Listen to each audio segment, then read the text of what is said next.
12.29% from 1996 until 2016, reaching an all-time high of 47.56% in January of 1996, and a record low of minus 2.49% in January of 2000. That's compared to December 2015. Cost of food increased by 17.4% from 17.2% in November. This is mainly due to breads and cereals, oils and fats and fish and meat, while prices of imported food increased slightly less.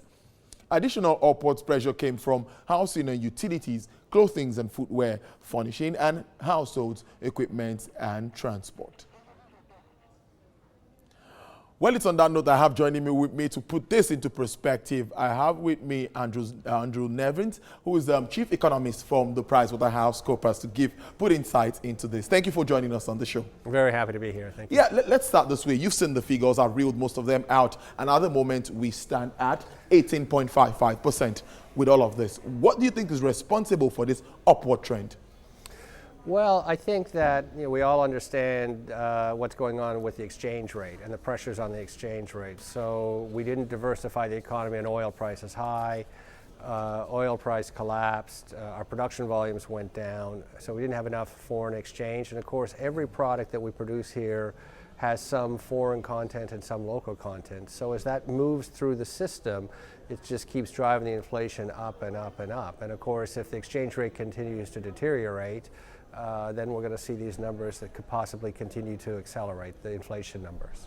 You know, some of the components I noticed they're talking about housing, electricity, gas price, and some of those other things are responsible for this. I think, is there any interconnection between this and the Forex crisis?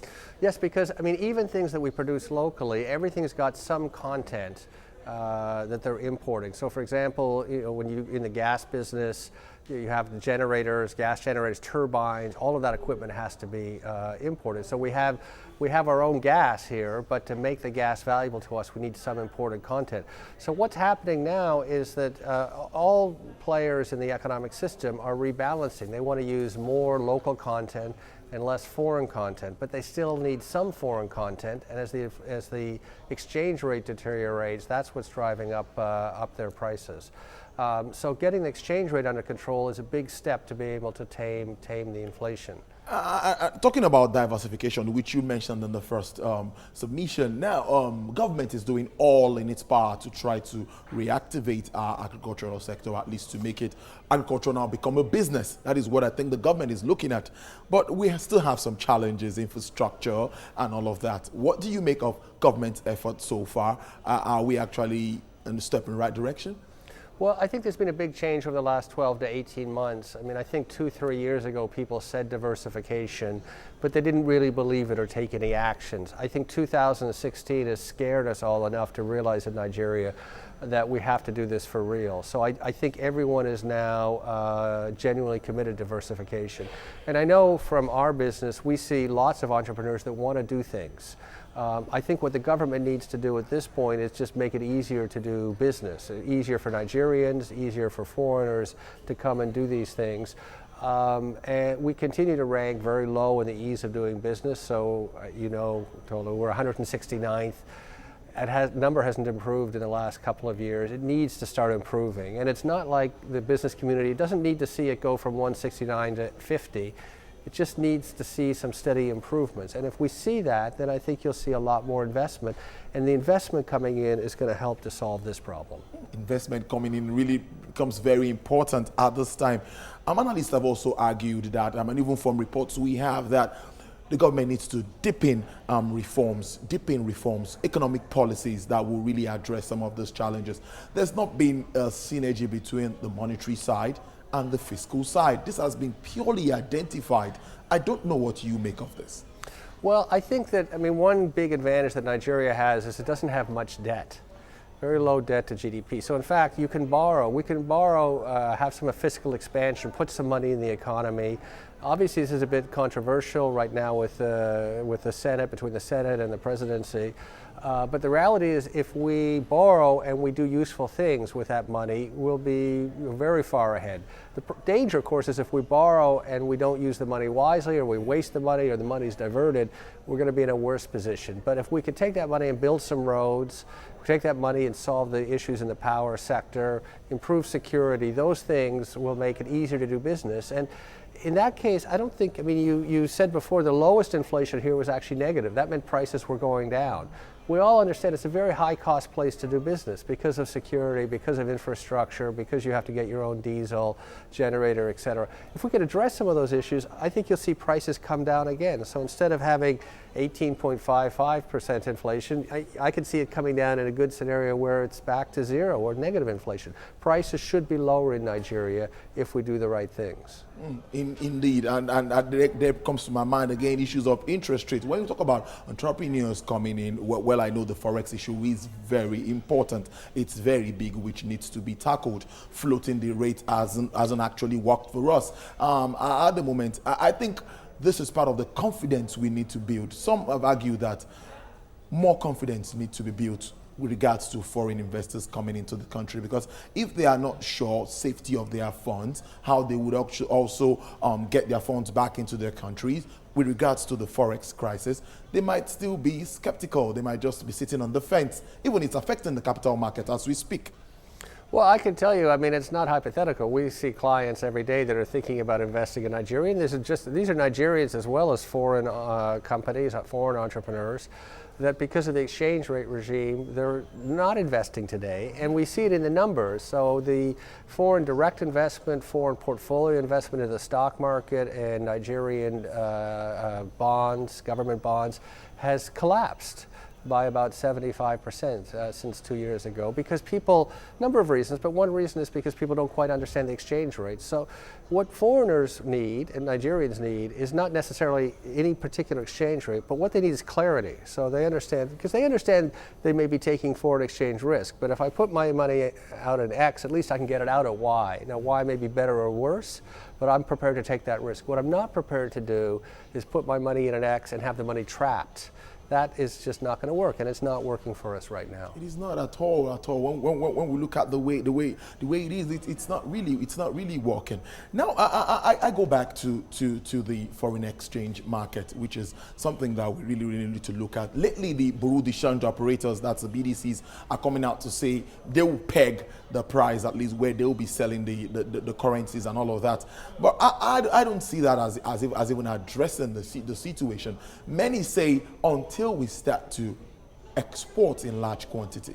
But Rome was not built in a day. Where do we start from? Right, so this is where we go to. So if you look at the numbers, to get the balance in the exchange rate, we need a balance of suppliers and demanders of the currency, right? Right now it's an imbalance. So we need to get more supply of dollars. In the short term, we're not going to export very much, right? We may get a little bit of relief because oil prices have gone up. And God willing, if we could get production levels up, it'll give us a little bit more time. But to plug the gap over the next few years while we diversify, we need foreign dollars to come in to invest in the country. So if there's some clarity, they'll come in and they'll do that. And as I said, if we get a little bit of relief from the oil price and we get more clarity around the exchange rate regime, this could happen very quickly and turn around for us. Got to do those simple things.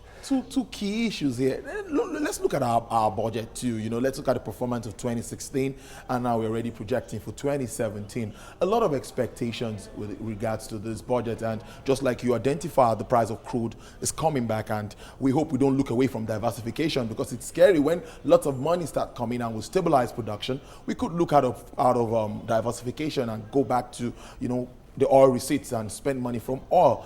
Our budget is the dollar per barrel is predicated on about 38 to 42, and we are doing about 50 something, 52 as of today. Do you see that actually making our budget more practically implementable? Because implementation has always been the challenge, proper implementation. Do you see us actually implementing perfectly with this price? Well, I think, it's not going back up to 100, or very unlikely to that. So I think at 52, it'll give us a little bit of breathing room from a very difficult situation. 38, 42, still very tough. 52 gives us a little bit of breathing room.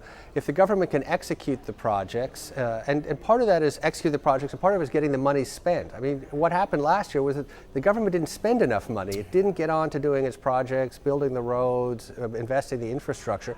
People in the country need jobs. They need money to circulate. So the government needs to do that. Now, interest rates, you sort of say, well, why are interest rates so high? One reason interest rates are high is because the government's not collecting enough tax revenue. So they're having to borrow to plug this gap. Oil prices going up will help, but the government should be collecting better tax. We're the worst country in the world for collecting tax. In 2014, excluding oil and gas, we only collect a little bit over 2% of GDP in taxes. We should be collecting 10 to 12%. And if you collect that money, you're generally collecting tax money from people that are rich. They're not necessarily spending it, right? You're not taking it out of the economy. It wasn't being spent anyway. But if the government could do that, then interest rates would start to come down. The other part of interest rates is we're all part of the contributory pension scheme. So we've got nearly 6 trillion naira in pension funds. It's growing very rapidly. PENCOM's been very successful. 70% of that money buys Nigerian bonds. So that's a big pool of money, and the bigger that pool gets and the more they buy Nigerian bonds, interest rates will fall. So I see a way forward for interest rates, but a big part of it is getting the tax regime right. And you were saying before, you've got to get monetary policy and fiscal policy together, raising the tax money. So it's not increasing taxes, it's just collecting on the existing laws will make a huge difference to bringing interest rates down and making it a much better environment for business. And Andrew, we're going to go on this break now. We're going to come back and talk more on the tax issue. It's very important because I know there's a tax review committee actually on the Nigerian government, and they've come out with their resolutions and all of that. We'll go on that. Let's go on this break now, and we'll be back with more on the show. Please stay with us on Business Nigeria.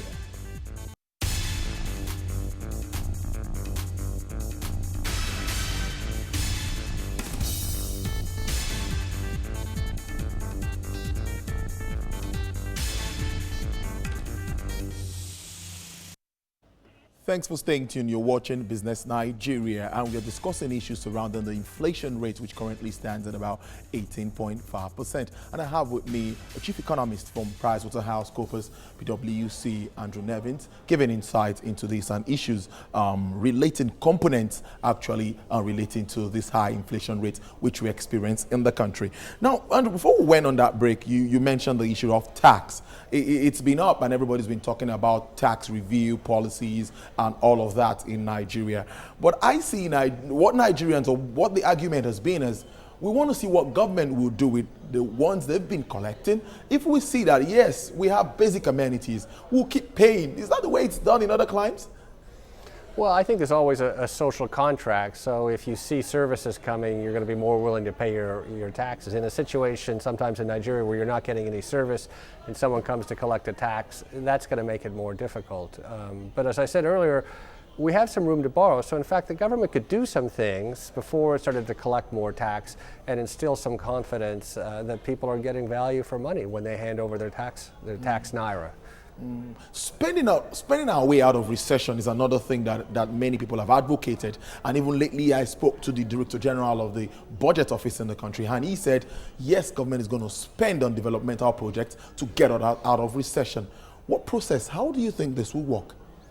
Well, I think that if the projects are executed successfully, it will work very well. So if we borrow some money to build some roads, we hire people, we put money in their pocket, they demand goods and services, they're getting paid regularly, and then there's a road, then we're all going to be better off. What's not going to work is if we borrow money and then we can't execute the project. And that's the big danger, because we've had experiences in Nigeria where either because funds were diverted or because it was not competently executed, we've borrowed money and haven't executed the project. But as I said a little earlier in the show, our debt level's so low, we're in the perfect position, if we can execute, to borrow some money and go out and do the projects that will make us more prosperous, better economy, more efficient, et cetera. And we all know what they are. They have to do with power, they have to do with infrastructure, and we have some partners that really want to support us. Obviously, the Chinese are very interested in lending us large amounts of money at concessionary rates. If we take it and do the right thing with it, we will be in a very good shape. But if we take it and do the wrong thing with it, we're going to end up worse off. That's the danger. Finally, I know there are lots of outlooks for 2017. A lot of firms and organizations have been coming together, group of experts to actually give what they expect of 2017. I don't know if you're going to speak for PwC here, but what's your outlook? What do you think of 2017? What's your expectation, or what's in your projection? Well, what we're saying is what happens in 2017 and 2018 is under our control. It's under Nigeria's control. So IMF has come out and said Nigeria's growth rate this year will be 1%. 1% is dismal. I mean, we have a working age population that's growing at 3%. So if you're growing at 1%, and your working age population is growing at 3%, we are still going backwards. That is a dismal outlook. We can improve it if we do the right things very rapidly. Everyone in the world's got their eyes on Nigeria, so if we make things a little bit easier to do business, we're going to start to grow very, very quickly on that. So I don't want to make a projection because that doesn't take into account what we do to do that. And I've said before, PwC said before, the country, if it was doing some good things, the right things, it would grow at 6 to 8%. I mean, China grew around that rate, higher than that rate for 30 years.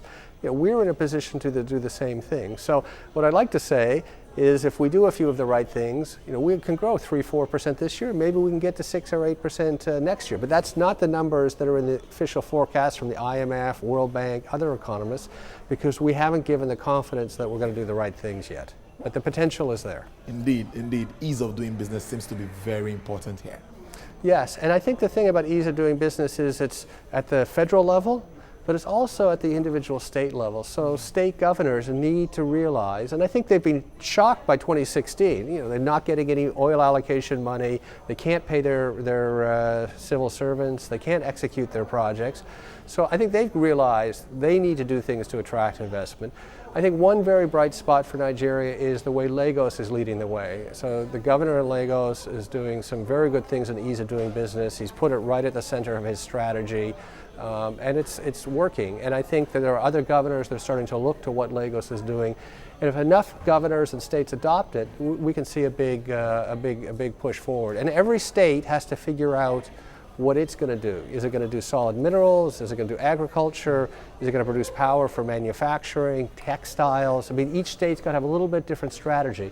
But the federal government's not going to bail the state out with a strategy. The state has to figure out where does it fit into the economic success of Nigeria. Indeed, Andrew Nevin, our chief economist from PricewaterhouseCoopers. I must thank you so much for your time on Business Nigeria. It's always a pleasure to be here. Thank you, Tolo. Thank you. Well, a lot has been said, and that's our package for you today on Business Nigeria. Join us again another time for more insightful analysis and topical issues. I am Tolu Lokpe Ogunjobi. I leave you with the figures of the exchange rate as it stands today. On behalf of the entire production crew, I must thank you for watching. Bye for now.